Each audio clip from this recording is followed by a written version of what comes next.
உன்மடியில் நான் உறங்க கண்ணீரண்டும் தான் மயங்க என்ன தவம் செய்தேனோ என்னவென்று சொல்வேனோ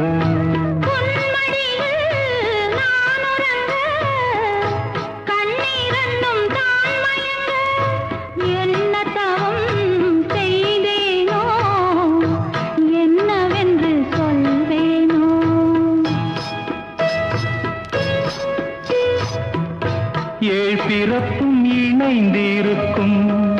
சொந்தம் இந்த சொந்தமம்மா வாழ்விருக்கும் நாள் வரைக்கும் தஞ்சமுந்தன் நெஞ்சமம்மா